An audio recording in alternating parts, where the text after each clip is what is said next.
ত্রয়োদশ খণ্ড। কলিকাতায় ভক্ত মন্দিরে শ্রীরামকৃষ্ণ। প্রথম পরিচ্ছেদ। অন্তরঙ্গ সঙ্গে বসু বলরাম মন্দিরে। বেলা ৩টা অনেকক্ষণ বাজিয়াছে। চৈত্র মাস, প্রচণ্ড রৌদ্র। শ্রীরামকৃষ্ণ দুই একটি ভক্ত সঙ্গে বলরামের বৈঠকখানায় বসিয়া আছেন। মাস্টারের সহিত কথা কহিতেছেন। আজ ৬ই এপ্রিল সোমবার, ১৮৮৫, ২৫শে চৈত্র, কৃষ্ণা সপ্তমী। ঠাকুর কলিকাতায় ভক্ত মন্দিরে আসিয়াছেন। সাঙ্গপাঙ্গ দিগকে দেখিবেন ও নিম গোস্বামীর গলিতে দেবেন্দ্রের বাড়িতে যাইবেন। ঠাকুর ঈশ্বর প্রেমে দিবানিশি মাতোয়ারা হইয়া আছেন, অনুক্ষণ ভাবাবিষ্ট বা সমাধিস্থ। বহির্জগতে মন আদৌ নাই। কেবল অন্তরঙ্গেরা যতদিন না আপনাদের জানিতে পারেন ততদিন তাহাদের জন্য ব্যাকুল। বাপ মা যেমন অক্ষম ছেলেদের জন্য ব্যাকুল, আর ভাবেন কেমন করে এরা মানুষ হবে, অথবা পাখি যেমন শাবকদের লালন পালন করিবার জন্য ব্যাকুল। শ্রীরামকৃষ্ণ মাস্টারের প্রতি। বলে ফেলেছি ৩টের সময় যাব, তাই আসছি, কিন্তু ভারী ধূপ। মাস্টার: আজ্ঞে হাঁ, আপনার বড় কষ্ট হয়েছে। ভক্তেরা ঠাকুরকে হাওয়া করিতেছেন। শ্রীরামকৃষ্ণ: ছোট নরেনের জন্য আর বাবুরামের জন্য এলাম, পূর্ণকে কেন আনলে না? মাস্টার: সভায় আসতে চায় না, তার ভয় হয়। আপনি ৫ জনের সাক্ষাতে সুখ্যাতি করেন, পাছে বাড়িতে জানতে পারে। শ্রীরামকৃষ্ণ: হাঁ, তা বটে। যদি বলে ফেলি তো আর বলবো না। আচ্ছা, পূর্ণকে তুমি ধর্মশিক্ষা দিচ্ছ, এ তো বেশ। মাস্টার: তাছাড়া বিদ্যাসাগর মহাশয়ের বইয়েতে সিলেকশনে ওই কথাই আছে, ঈশ্বরকে দেহ মন প্রাণ দিয়ে ভালোবাসবে। এ কথা শেখালে কর্তারা যদি রাগ করেন তো কি করা যায়? শ্রীরামকৃষ্ণ: ওদের বইয়েতে অনেক কথা আছে বটে, কিন্তু যারা বই লিখেছে তারা ধারণা করতে পারে না। সাধুসঙ্গ হলে তবে ধারণা হয়। ঠিক ঠিক ত্যাগী সাধু যদি উপদেশ দেয় তবেই লোকে সে কথা শুনে। শুধু পণ্ডিত যদি বই লিখে বা মুখে উপদেশ দেয় সে কথা তত ধারণা হয় না। যার কাছে গুড়ের নাগরি আছে সে যদি রোগীকে বলে গুড় খেও না, রোগী তার কথা তত শুনে না। আচ্ছা, পূর্ণর অবস্থা কিরকম দেখছ? ভাবটাপ কি হয়? মাস্টার: কই ভাবের অবস্থা বাহিরে সেরকম দেখতে পাই না। একদিন আপনার সেই কথাটি তাকে বলেছিলাম। শ্রীরামকৃষ্ণ: কি কথাটি? মাস্টার: সেই যে আপনি বলেছিলেন সামান্য আধার হলে ভাব সম্বরণ করতে পারে না, বড় আধার হলে ভিতরে খুব ভাব হয় কিন্তু বাহিরে প্রকাশ থাকে না।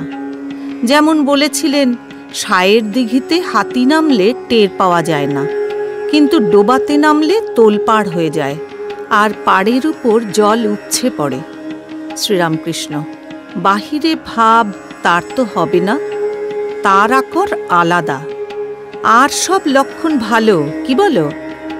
মাস্টার: চোখ দুটি বেশ উজ্জ্বল, যেন ঠেলে বেরিয়ে আসছে। শ্রীরামকৃষ্ণ: চোখ দুটি শুধু উজ্জ্বল হলে হয় না, তবে ঈশ্বরীয় চোখ আলাদা। আচ্ছা, তাকে জিজ্ঞাসা করেছিলে তারপর, অর্থাৎ ঠাকুরের সহিত দেখার পর কিরকম হয়েছে?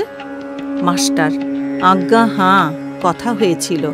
সে ৪-৫ দিন ধরে বলছে ঈশ্বর চিন্তা করতে গেলে আর তাঁর নাম করতে গেলে চোখ দিয়ে জল, রোমাঞ্চ এইসব হয়। শ্রীরামকৃষ্ণ: তবে আর কি? ঠাকুর ও মাস্টার চুপ করিয়া আছেন। কিয়ৎক্ষণ পরে মাস্টার কথা কহিতেছেন, বলিতেছেন, সে দাঁড়িয়ে আছে। শ্রীরামকৃষ্ণ: কে? মাস্টার: পূর্ণ, তার বাড়ির দরজার কাছে বোধহয় দাঁড়িয়ে আছে। আমরা কেউ গেলে দৌড়ে আসবে, এসে আমাদের নমস্কার করে যাবে। শ্রীরামকৃষ্ণ: আহা আহা। ঠাকুর তাকিয়ায় হেলান দিয়া বিশ্রাম করিতেছেন। মাস্টারের সঙ্গে একটি ১২ বর্ষীয় বালক আসিয়াছে। মাস্টারের স্কুলে পড়ে, নাম ক্ষীরোদ। মাস্টার বলিতেছেন, এই ছেলেটি বেশ, ঈশ্বরের কথায় খুব আনন্দ। শ্রীরামকৃষ্ণ সহাস্যে, চোখ দুটি যেন হরিণের মতো। ছেলেটি ঠাকুরের পায়ে হাত দিয়া ভূমিষ্ঠ হইয়া প্রণাম করিল ও অতি ভক্তিভাবে ঠাকুরের পদসেবা করিতে লাগিল। ঠাকুর ভক্তদের কথা কহিতেছেন। শ্রীরামকৃষ্ণ মাস্টারকে, রাখাল বাড়িতে আছে, তারও শরীর ভালো নয়, ফোঁড়া হয়েছে। একটি ছেলে বুঝি তার হবে শুনলাম। পল্টু ও বিনোদ সম্মুখে বসিয়া আছেন। শ্রীরামকৃষ্ণ পল্টুর প্রতি সহাস্যে, তুই তোর বাবাকে কি বললি? মাস্টারের প্রতি, ওর বাবাকে ও নাকি জবাব করেছে এখানে আসবার কথায়। পল্টুর প্রতি, তুই কি বললি? পল্টু, বললুম, হাঁ, আমি তার কাছে যাই, এ কি অন্যায়? ঠাকুর ও মাস্টারের হাস্য, যদি দরকার হয় আরও বেশি বলবো। শ্রীরামকৃষ্ণ সহাস্যে মাস্টারের প্রতি, না, কি গো, অত দূর? মাস্টার, আজ্ঞা না, অত দূর ভালো নয়। ঠাকুরের হাস্য। শ্রীরামকৃষ্ণ বিনোদের প্রতি, তুই কেমন আছিস? সেখানে গেলি না? বিনোদ, আজ্ঞা যাচ্ছিলাম, আবার ভয়ে গেলাম না, একটু অসুখ করেছে, শরীর ভালো নয়। শ্রীরামকৃষ্ণ, চ না সেইখানে, বেশ হাওয়া, সেরে যাবি। ছোট নরেন আসিয়াছেন, ঠাকুর মুখ ধুইতে যাইতেছেন। ছোট নরেন গামছা লইয়া ঠাকুরকে জল দিতে গেলেন। মাস্টারও সঙ্গে সঙ্গে আছেন। ছোট নরেন পশ্চিমের বারান্দার উত্তর কোণে ঠাকুরের পা ধুইয়া দিতেছেন। কাছে মাস্টার দাঁড়াইয়া আছেন। শ্রীরামকৃষ্ণ, ভারী ধূপ। মাস্টার, আজ্ঞা হাঁ। শ্রীরামকৃষ্ণ, তুমি কেমন করে ওইটুকুর ভিতর থাকো? উপরের ঘরে গরম হয় না? মাস্টার, আজ্ঞা হাঁ, খুব গরম হয়। শ্রীরামকৃষ্ণ, তাতে পরিবারের মাথার অসুখ, ঠান্ডায় রাখবে। মাস্টার, আজ্ঞা হাঁ, বলে দিয়েছি নিচের ঘরে শুতে। ঠাকুর বৈঠকখানা ঘরে আবার আসিয়া বসিয়াছেন ও মাস্টারকে বলিতেছেন, তুমি এ রবিবারে যাও নাই কেন?